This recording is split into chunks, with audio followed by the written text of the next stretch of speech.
welcome to Catch Outdoors. I'm your host, Captain Rob Modies. This podcast is about living and playing in the Florida Keys. I cover my favorite sport, fishing, but also all the many things to see and do down here in the islands.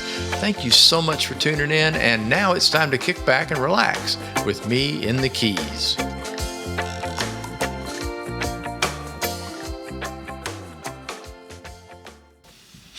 Welcome back, everybody. This week's episode of Catch Outdoors is number 177. Catch Outdoors is brought to you by Spotify and lots of other streaming podcast sites. Thank you very much. This week's title is Flamingos on the Flats. We'll get more about that in a little bit here. Once again, the podcast release day has changed to Thursdays at 5 o'clock in the morning. Also, I'll be posting the relatable photos to Facebook Catch Outdoors on the same day now in the AM instead of waiting and delaying a day. So you have the corresponding photos, especially like today. I'm going to talk about a couple lures and stuff, so I want you to be able to see them sooner than later. Let's see. I also want to wish everybody a happy Valentine's Day. You'll be listening to this on Thursday, so Friday's Valentine's. But I want to say happy Valentine's Day to my sweetie and to all my daughters and my mama. And all of you listeners, I hope you have a good day with your special person. Man, there's a lot to cover this week, although I don't know if I can rush it or not. Lots of stories, lots of things happened this week. It's been pretty cool. The weather in the Keys has suddenly been hanging on to summer. Week's highs have been in the lower 80s, but fortunately the humidity has stayed low. We've heard rumors of a cool down next week, but I think that news came from Miami, so that's probably a front that's not going to make it down this far. This time of year when they begin to stall out just north of us, sometimes they'll stall around Fort Myers area, they'll make it there, and then they won't go any further. And then sometimes they make it all the way down to the Everglades, and then they quit. So we shall see. Weather looks to me like it's going to stay fairly warm and just an increase in the breeze. That's pretty much it. Water temperatures now are 77 degrees in the backcountry. That was Sunday when I went out. More about that coming up in the fishing report, but that's a significant warm up over the last time I talked to y'all. It was 66 degrees out there when I went fishing. So full moon is in play. Water near the passes is moving big time. Boy, you should see it. It's like a rapids in the narrow waterways. And the daylight's getting noticeably longer. Good deal. I like more daylight. I mean, dark is fine, but daylight's way better, especially down in these sunny Florida Keys. I guess I'll start at the beginning here. This past Saturday, the Saltwater Sportsman seminar was held in Isla Mirada. And once again, I gleaned a few tidbits of knowledge that I hadn't heard before, and some that I had, but it's always nice to learn a few new things. I love the fact that just about every one of the presenters were pretty much using jig heads in their conversation about how they fish. For just about all live and deadbait presentations, bottom, water column fishing, even some of them deep drop type stuff with heavier jig heads. And so I agree. I've been doing it for a long time. I'm a jig head freak, always have been, but I thought that was pretty neat that it kept popping up. I mentioned this a few months ago that I had switched to jigs on the patch reefs instead of dropper rigs, and my success rate climbed upward pretty rapidly, and that seemed to be the consensus of the people that were presenting on stage as well. So, yay! I'm not patting myself on the back, but it's one of those things that I discovered completely by accident. So I'm not going to say it was like one of these, calculated moves. So I think I should do this. I just didn't feel like rigging a dropper rig that day, and I put a jig on and I stuck a chunk of shrimp on there and threw it out, and the yellowtail just grabbed it in mid water column. And I thought, yellowtail aren't supposed to do that. You've been told for the longest time you have to do this magical lightweight presentation, strip line out, or open the bail and let line out really, really slow so it looks like part of the chum, and that does work, but the jig worked just fine. So, by the way the panels are set up for this thing is really good for each of the topics, and there were many. It started at 9 in the morning and it went until 3 in the afternoon with a lunch break. And so each panel was a half hour, and what they do is there'll be a host, if you will, and then there'll be 4 panelists. And these are all fishing guides and fishing freaks and fishing nuts about fishing, And they'll ask a basic question like, for example, well, what's your favorite color jig? And you will literally get 4 different answers, which is really cool, and the reason why. Or they will focus down on when they use particular colors. This is just an example. And so everything they do is like that. So any approach to fishing, whether it's snook, reds, trout, tarpon, bonefish, whatever it was, they would always set it up that way so that there was this non-consensus. In some cases there was. Some cases they'd all agree on exactly the same thing. But in most cases it was really interesting to hear the different ways that people approach the same fishing tactics. So I also pay close attention to trolling on the patch reef, something that I haven't done yet. I'm wanting to go out there, but the wind just won't quite get down to where I need it. Don't know why I didn't think of it first and a long time ago, but I got lots of ideas for the approach and some details about colors. That was important. And why certain ones are used over others. It seems that Rapala is the one. They talked about other trollable baits, with spoon, hard baits with the spoon on the front. The lip on the front. But Rapala is what they kept coming back to. And I think the reason for that is Rapala readily advertises depth. When you purchase one, it'll either say a blah blah 15, a blah blah 30, or an 18, or a 25, or whatever. And that denotes how deep it will dive at full speed. And so you really need to know that over a patch reef. Or rocks and things do not like lures banging into them. They'll catch and you lose it. And that sucks for you and the reef. But also, a lot of them mention putting inline hooks on, getting the treble hooks off, which help eliminate a lot of that problem if you do happen to bump bottom. They're less likely to grab, and the fact is the fish will stay hooked. And I already knew that because I've already put inline on a lot of my smaller ones that I use in the backcountry, so no big deal. Also, the presenters did a segment on electronics. Even though my Simrad is only 2 years old, there have been some major upgrades in the chips used for navigation and for sonar. And I wanted to be sure to tell you all that because I'm in the same boat, no pun intended. But my chip shows, I was looking at the screen and they had the Simrad up, my Simrad, and they had this picture up there of the chart. And I'm like, mine doesn't look like that. And then the sonar came up. I thought, mine doesn't look like that. And turns out there's a brand new chip out there. And so I'm like, I think it's called the Reveal. That's the name. So it's the blah, blah, blah, blah chip. It has the name Reveal in it. And it's brand new, basically. So my 2-year-old chip it obviously shows that it's not as good as it could be. So I will invest. I will add another chip, You got to see everything out there, especially if you're on the outside. If you're over the reefs and stuff, it's really important. We picked up our buckets of goodies with lots of useful boating stuff, but oh my, that's just more stuff I have to move, rats.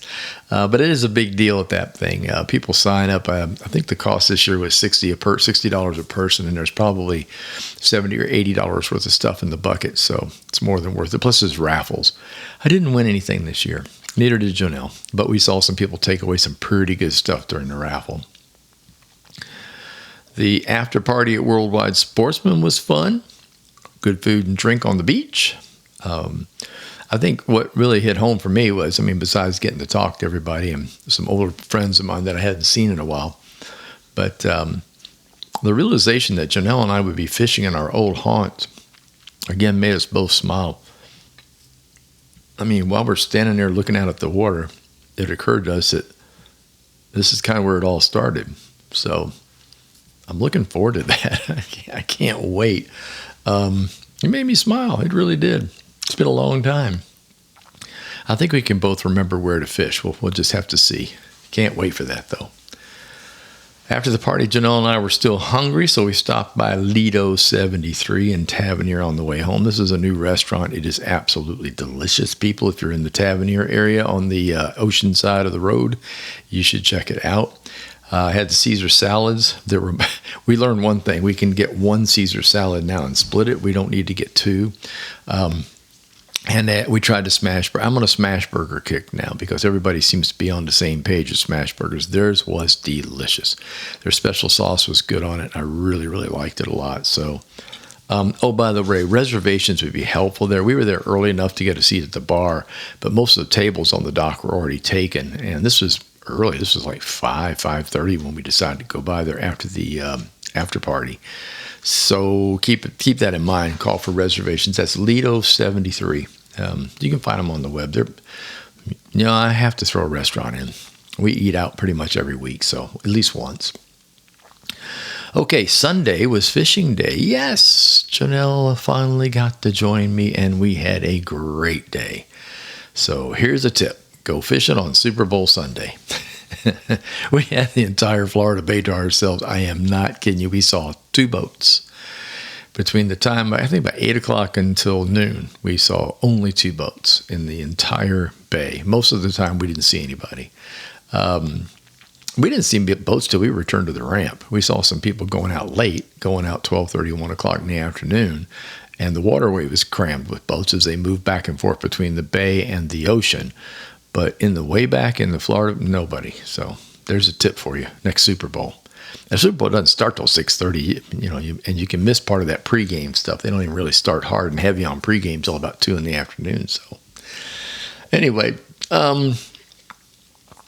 first stop was fairly close to home, beautiful small bay, but no fish. However, a bunch of manatees showed up, so Janelle was able to get some of her photos that she needs for posting later on with her job. And everyone seems to love pictures of manatees in the wild, and these guys stay close to the boat, and we got some good shots. I think it was a group of 4. The other thing I noticed about these manatees where we were, there wasn't a single prop scar on any of them, and that's kind of nice to see. No, it's not kind of, it's really nice to see. The lure of the day was mostly the Gulp swimming mullet, and you guessed it, the color was pink shine. So at the next stop, we caught mangrove snapper. All were undersized. We switched to frozen shrimp there too. Once they start banging into it, first of all, you realize that they're not going to eat that whole lure. So put a little shrimp on a circle hook, throw it up against the bush, and bingo. I don't know how many we caught, a whole bunch of them. But some of them were really close to the minimum length, but I wasn't in the mood to clean fish anyway. I'm kind of over that. No, I am over it. Not kind of, I'm over it. So we packed up. Next stop along the island chain was much closer to the Everglades edge. We moved more north instead of west. And nary a fish in this area. The water was a bit cloudy there from previous winds. It was on a low tide, so there really wasn't much movement. So I decided we'd hit another of our favorite spots, not too far away. And in order to get there, you have to use the park stakes. Let me explain what that is for those that don't know. Back in the Everglades National Park in Florida Bay, when you get into the way back, in order to get from one open water spot to another, you often have to cross a bar of some sort, and there are cuts in the bar.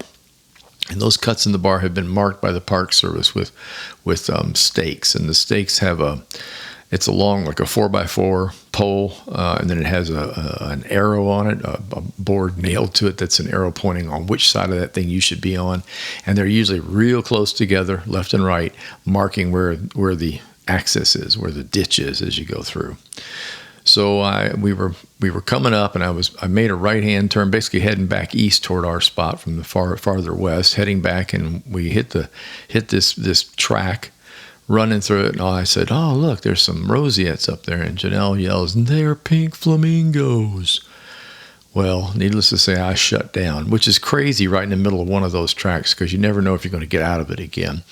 They are not deep. They're made for being on plane and cruising through. But lucky for me, even though it was crazy low tide, I had just enough. I love my skiff. I really do. It was floating fine. We slid up, and Janelle got the better ones. Got some great shots of 3 pink flamingos strolling across the flat. That's my first in a long time. Janelle mentioned, and I remember back in the 90s, we saw them too up by, oddly enough, up by Flamingo, of course. But this was the first time that we'd seen them in a long, long time. And we kept hearing people would say, "We saw pink flamingos," at blah, blah. Like even in Estero at one point, there were pink flamingos up there. So this was quite an event for us. And what was really fun about it was that those pictures, gosh, she brought them back. And of course, she shares these things on the Florida Keys sites, both the Instagram and the Facebook sites and the web. And it took off, to say the least. And eventually it wound up on Channel 10 News up in Miami. They used the photos and told a little story and put Jonelle's name in there. I was really kind of cool. Like, ooh, that's nice. So seeing pink flamingos is a big deal down here, we found out. And we kind of suspected that. After that very special encounter, we headed on to the fishing hole that I was headed for. Some nice sea trout, some really chunky sea trout there, jacks, and a few little cudas that would chase the artificials. Then something big was coming toward us. We both were like, what is that? It was mudding coming at us. It didn't look like a ray. We're used to seeing rays up there. They'll kick the mud up when they're going across the flat. But it was something big. Turns out it was a manatee who wasn't breathing. He was just scooting across the flat. And so I cast toward it because I know there's a rule here.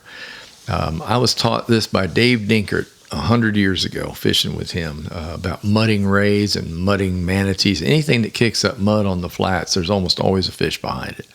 It's usually a redfish or a jack in most cases. And this time it was a jack. It was a big jack.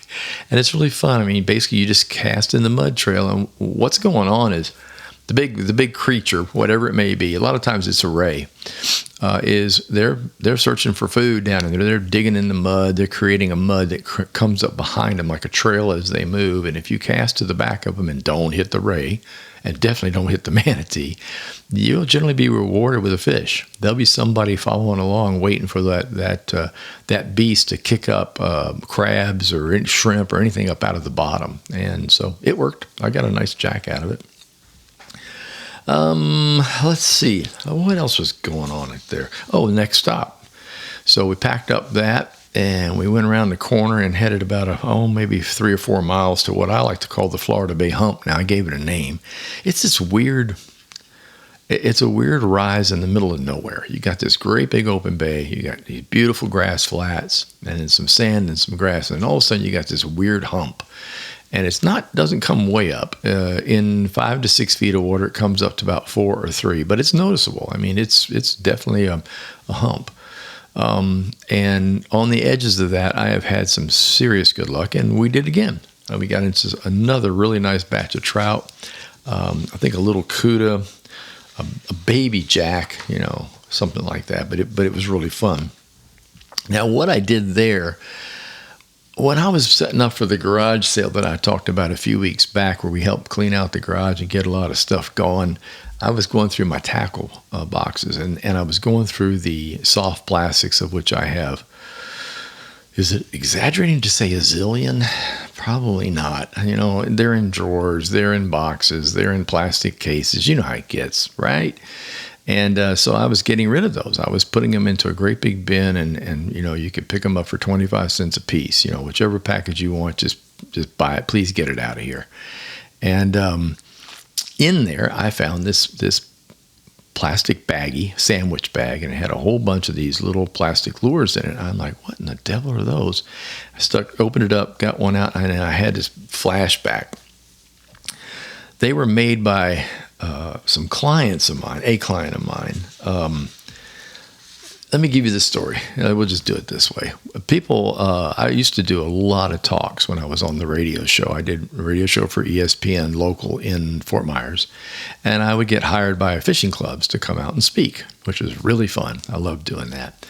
And one of the biggest clubs at the time was the Bonita Bay Fishing Club, probably second only to the Marco Island Sport Fishing Club. Bonita Bay had a lot of members, and it was created by two people that the locals there called the Two Bills. It was Bill Warner and Bill Ring, and they had both co-president and co-created this thing, and they hired me to come and talk. And we had a blast. And after that, I fished them a bunch, and we did tournaments. We did a lot of stuff together. And at one point, Bill Warner gave me this bag that I had of these lures that he had created himself. And they are called Just a Willie. And that was Bill's nickname with everybody was Willie. That's what they all called him. And so he named it Just a Willie. It is a soft plastic flat tail like a grub. I'm going to post the pictures, so don't worry. There'll be a picture of it hanging from a trout's mouth, and there'll be pictures of it on my table, so you can get a look at these things. I had forgotten all about them. And let me tell you what, I put one on. I thought, I'm going to get this thing out right now and try this, because I remember when I fished with them in Fort Myers, I did really, really well with sea trout and redfish on them. And by golly, I got fish after fish on that thing. So that made me happy. That was like a major flashback, because, I haven't been guiding for 10 years now, coming up into this month, as a matter of fact. And so it was exciting for me to find that. You'll see him. The ones he made like 3 colors. There was this rusty maroonish red. That's the ones I have. There was a black one, pure black, and then he had a light colored green one. Never had any of the greens. I had a few blacks. I couldn't find any of those. The only major bag I had was this I'll call them maroon. You'll see in the photographs. But man, those things work. And I'm going to struggle now. I'm going to be careful with them. One thing about these is the plastic is a harder, denser plastic. So there's less chance of somebody ripping the tail off and less chance of somebody ripping the thing in half, unless, of course, it's a CUDA. But I'm pretty excited about my find, and I just wanted to tell you all about it. So just Willie. It'd be cool if I'm afraid I haven't asked and I don't know, but I would suspect that the 2 Bills may no longer be with us. I've lost a lot of great clients from that club. You have to understand, when I was fishing them, I was in my 50s. And almost 60, so those guys were in their 80s, 70s, and 80s, and that was 15 years ago, almost 20 years ago now. So anyway, I hate thinking about that, because I already know of some that I've lost, and that's kind of a bummer. Getting old is great when you're still around, but it's not so great when you lose your friends. About the Super Bowl, we're going to change gears here. You thought I'd skip that, didn't you? I wasn't going to watch because I didn't have a dog in the fight. Again. Ever. Come on, it's tough being a Dolphins fan. Don't you Jets fans and don't you Dallas fans be laughing. You all got your own problems. After washing down the boat, putting away the fish and stuff on Sunday, I hit the easy chair and I turned it on. There wasn't much else going on anyway. And I watched the Eagles absolutely trounce the Chiefs. Phew, that was ugly for the Kansas City fans. And the halftime show. Well, let's just say I spent the time cleaning up the kitchen from snack time, because Janelle had volunteered to cook dinner. And my 2 cents worth to the Super Bowl planners: please bring back an artist or a band that plays songs that the majority of the viewers might actually be able to sing along with. I saw a statistic, I love that word, about the Michael Jackson performances years ago. There were more viewers of the halftime show than there was of the entire game. And that also happened, I looked it up 3 other times. Prince, that was a great show. McCartney, and the Rolling Stones. Maybe next year. I don't know. I just, I've never been a rap fan, so that's all there is to that. I mean, I don't really need to say anymore. I don't like opera either, okay? But all the other music I pretty much love. Anyway, that was pretty weird. However, I did find the ads were pretty good. Some weird, some funny, and some thought-provoking. I think I like the Harrison Ford and the Jeep ad the best. I used to drive a Jeep, don't anymore, but that wasn't the fact. It was presented in a really cool way to tell everybody that your preference is your preference. What you like to do is what you like to do. It doesn't matter what anybody else thinks, and I like that. I like that a lot. It's how it should be, I think. The garden party, Tuesday. That was last night for me, recording this on Wednesday. The performer was supposed to play, had to opt out due to a scheduling conflict. So Billy invited a singer-songwriter from upstate New York who was in town to do some shows at some of the local, like Marker 88, some of the local places here in the Islamorada area. And her name is Ashley Cox. And she was great. I ain't kidding you. If you're going to substitute somebody, he had no idea other than he'd heard of her. That was what he says, I've heard of her. I heard she's good. She got up there and she put on a show. It was fantastic. He also had longtime friend David Goodman there. David Goodman's another singer-songwriter, but basically as a standing by as well. And eventually all 3 of them wound up on the stage playing. I'd have to say it was a great evening of music. Ashley's a great performer. Eventually insisted on having both Billy and David join her instead of by herself up there on the garden stage. And that's when the magic started to happen. Music is great. So was the fun. I love the Garden Party. If you get a chance, look up Ashley Cox.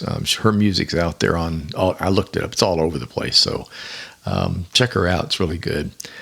Thanks so much to Billy and Cindy Davison for putting on this event every week during the winter. For the last 4 years, I've gotten to the point now where I really wouldn't miss it. I find it a great place to take my little cocktail jug with me and a few cheese and crackers and kick back and just listen to music for a couple hours, especially local music. And what's really nice about this, there's no chit chat when the music's playing. It's not like going to a bar where everybody keeps talking in the background. People listen intently to the songs, to the words of the songs, and most of these people get to sing their songs, not covers, so that makes it fun too. What's next? The CCA banquet is coming to Bud and Mary's Marina on the 20th of February. Tickets are available online. Get them while you can. See, that's not this week, next week, right? Yeah, next week. Just look for the CCA Florida Keys group, and you'll find tickets there. Yes, we're going to that one. A fun night, lots of goodies, lots of auctions. No, we're not going to buy anything. None, zero, nada. I don't even want to bring home a hat. Got too much crap to move. The Bonefish Tarpon Trust Circle of Honor event will be held at the Chica Lodge in Alamorado on April the 10th. This one's a dressy, classy event. Unless you're a fishing guide, you don't have to dress up if you're a fishing guide. I always look forward to that one. That's another one where I enjoy seeing the people there and meeting up with people that I've seen from way in the past and the near and now, and also future folks. So it's all fun. And also coming, as I've mentioned, one of my favorite events in the Keys is the gigantic nautical flea market. That takes place on February 22nd and 23rd. I will also not be buying anything there. This has become the lockdown Modi's house right now, man. It's like I'm looking around at all the stuff we have, the stuff that we have got to get rid of, the things that we are going to put in storage, the furniture that's got to go. We have a lot to do between now and April 1st. So the packing for the move has begun. And giving away of the stuff to family members and friends has also started. I got a floor plan of the house that we're moving to, and this is going to be a very interesting thing, but doable. For those of you that haven't heard or didn't catch the previous podcast, we're moving to Alamorado in the area called the Art District. House is located next door to Chica Lodge on the Atlantic side of US 1. We'll be in an area where bicycles and walking now come into play, and the fishing. Oh boy. Janelle and I will be back in our old stomping grounds. I can't wait. I can't wait to see how much we remember and we don't remember. I remember navigating across that body of water, going up to Flamingo or up to the shorelines. The outer islands was always a trick, and I can't wait to see how good we are at it. Oh yeah, I've got a GPS now. We didn't have a GPS back then, but I got one now, so hopefully that'll help put the memory back in. But I know where the fish were. That much I remember. There's some special keys and locations. Yeah.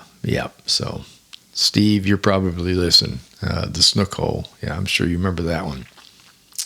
Anyway, we're moving on April 1st. So we've got a month and a half here to get things ready and try to get things buckled down so we know what's going and what can't go.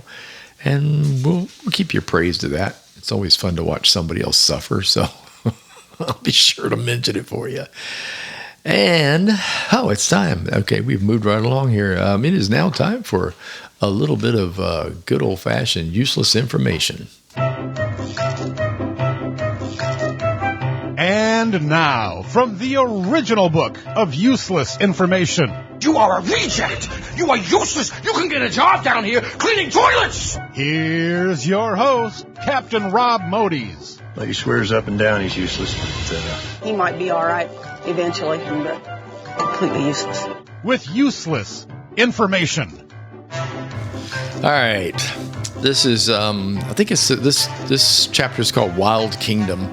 There is no single cat called the panther. The name is commonly applied to the leopard, but is also used to refer to the puma and the jaguar. A black panther is really a black leopard. I did not know that. Cats have more than 100 vocal sounds, while dogs have only about 10. The domestic cat is the only species able to hold its tail vertically while walking. Wild cats hold their tails horizontally or tucked between their legs while walking.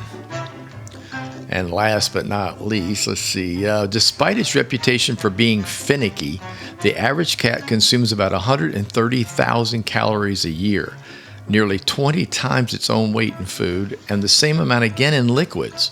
In case you were wondering, cats cannot survive on a vegetarian diet. I know that for a fact. Ours loves meat. And there you go till next week. And before I go, here's some final words. All signs are that winter is over down here in the Florida Keys, and I know that makes our visitors very happy. After all, no matter how unhealthy it is, they are hell-bent on going home with a tan or redness, as it may be. We still have a bit of wind, and the rain has finally disappeared. The sunny skies have prevailed. Now, if we could just get rid of the wind, it would really be good. The jet stream has moved north, and that keeps the snow and the cold up that way, too. I love this time of year. I enjoy the lack of humidity. We do get tired of sweating in the summer, and especially in the fall months when it's still hot and sticky here. But that makes it a good time to be on the water or in a swimming pool. But never fear, though, folks. Summer is coming for the northern climes, too. You just have to get through the next 6 weeks or so, and changes towards springtime will begin to show. And if not, come on down this way and work on your tan. Take care, and I'll talk to y'all later. Thank you for tuning in. If you enjoyed listening, please tell a friend, leave a review, and don't forget to subscribe to the channel. The Facebook page is Catchy Outdoors, website is catchyoutdoors.com, where you can find all the previous podcasts and news about books and my music. Until next time, get outdoors and enjoy.